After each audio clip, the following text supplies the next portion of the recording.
Not all stars have names, but 2/3 of those that do have names have Arabic names.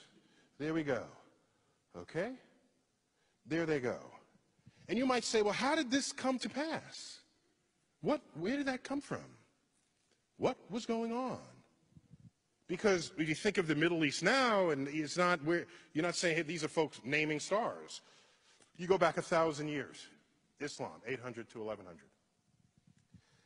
In that period, which is generally called the golden age of Islam, of Islamic science, golden age, there was no greater golden age in the history of the world before or after. When you look at the sum of advances that came out of that period in Baghdad, algebra was invented in that period. Algebra is itself an Arabic word. Algorithm is an Arabic word. Our numerals are Arabic numerals. You ever wonder why? You ever stop and think why they're called Arabic numerals? In that period, mathematics took great leaps and bounds. Agriculture, engineering, medicine, navigation. Star maps were made to assist navigation. Astrolabes were crafted. Then it all stopped. It ended. If you're a historian, typically you focus on history as marked by changes of kings and leaders and wars. That's the lens through which many historians look at the past. And so if you ask people, they'll say, oh, the Mongols sacked Baghdad, and so that's why it all ended. If that were the only force operating, then later, when the Islamic culture rose, you would still see this tradition of scientific innovation. But it has not recovered. It has not come back at all compared to what was going on in that 300 years. And what you do is you read the writings of Al-Ghazali, who was a Muslim cleric, and he was to Islam what St. Augustine was to Christianity. What he did was he taught you how to be a good Muslim. He taught you how to read the Quran and how to obey the commands, because back then people were just interpreting it for themselves. He came along, he was an academic scholar. He interpreted the Quran. He said, this is how you must do it.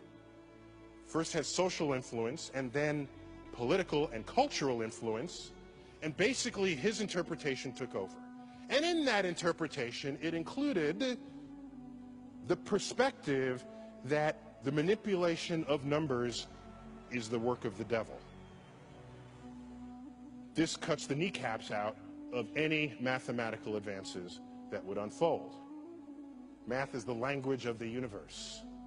If you take that out of your personal equation, you no longer contribute to the advance of human understanding of that universe. And that absence of Muslim presence in the frontier of science persists to this day. Take a look at the Nobel Prize from 1900 to 2010. I can do this for the Jews, for example. How many Jews in the world? There's like 15 million tops. 15 million out of 7 billion people. These are the numbers of Jews who have won the Nobel Prize in the sciences.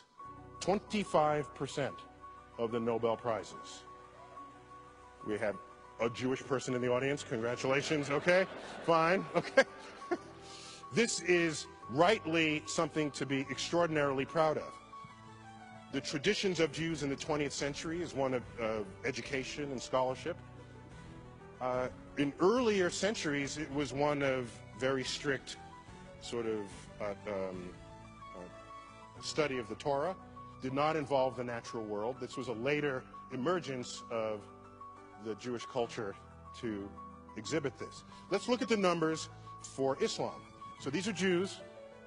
There are 15 million Jews, 25% of the Nobel Prizes. There's 1.3 billion Muslims in the world. These are the numbers. 2.5.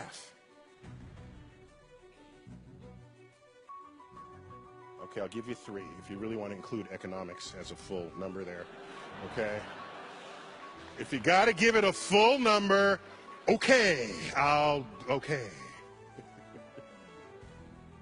I lose sleep at night with the question, how many secrets of the universe lay undiscovered, because 1.3 billion people who in an ancestral time would have participated in this enterprise and are now not. That's what I think of as a scientist. Whole populations.